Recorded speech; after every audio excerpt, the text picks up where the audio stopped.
Private Andrew Williamson. I like the sound of that. It's the end of the summer, 1914. Up until now it's been plain old Andrew Williamson, barrel maker in the Heron Station at Freefield. I started there in 1910 and I've been there for 4 years. I'm 17 years old.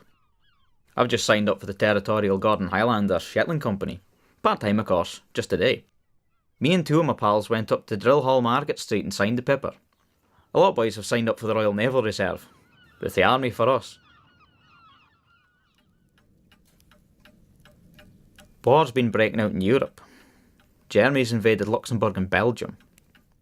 Belgium declared herself neutral and we're committed to help her. Now they've invaded France. My dad's been getting really worried. If the Germans take France, then what?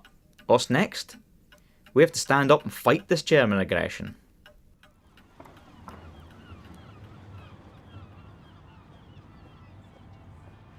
Lerwick's looking like an army camp now.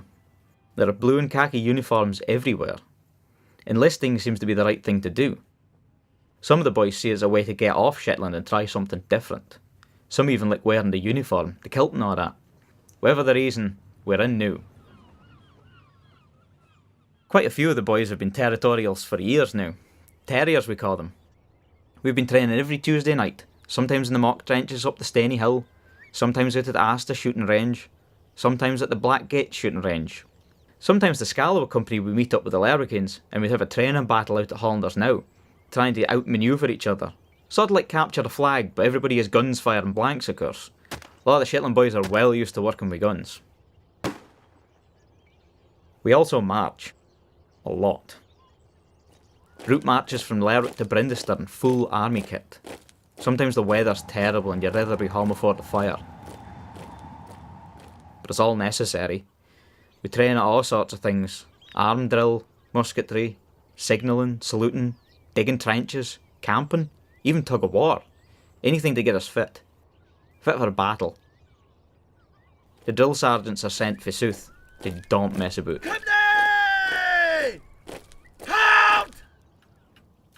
Just the other day, word came back about 2 Shetland soldiers, Robert Bolt and Thomas Hardy. Both killed in battle. Recently I've been stationed down at Sandwick as part of a cable guard unit. Telegraph cables are the only source of long distance communication. If we lose them, we're in trouble.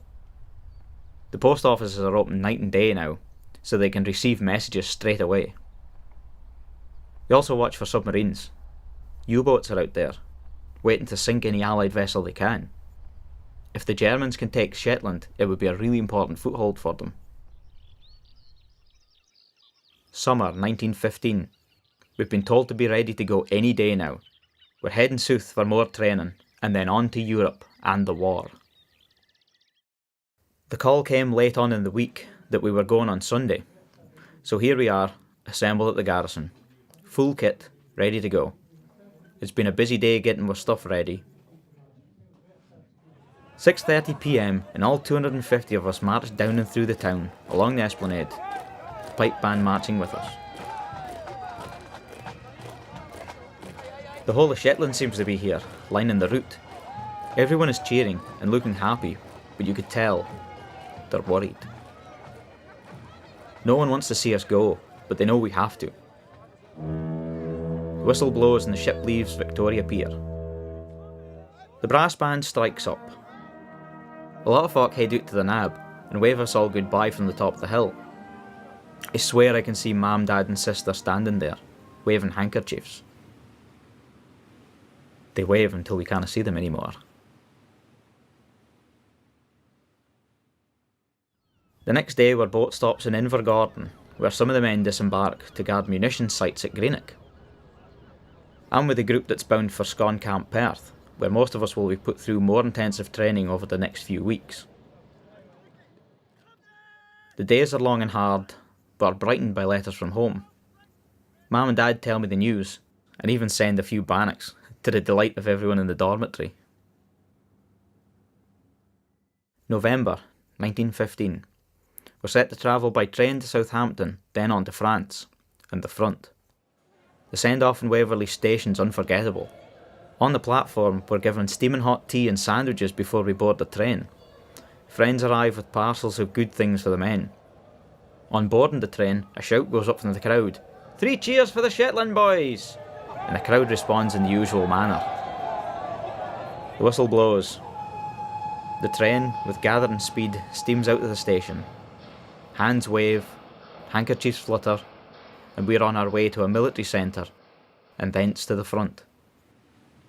First train, then ship from Southampton to France. It's a long journey. We do a lot of smoking, chatting, thinking, and then just looking at each other. France is hot when we arrive. For the first few weeks we train at Etaples, the bull ring they call it. I'm shocked by the callousness of the instructors. All these men seem particularly heartless, and talk of killing as if nothing at all. "Remember, boys," one of them said, "every prisoner means a day's rations gone." December 1915. The front. I spend the first 2 weeks here as part of a supply line, fetching water, food and ammunition for the men on the front line. It's grown very cold. Some of the men wear goat skins over their uniform to keep the cold out. As well as a drop of rum in our tea, we're sometimes given whale oil to rub on our feet and legs. This keeps out frostbite, and trench foot, as they call it. And then, we're there.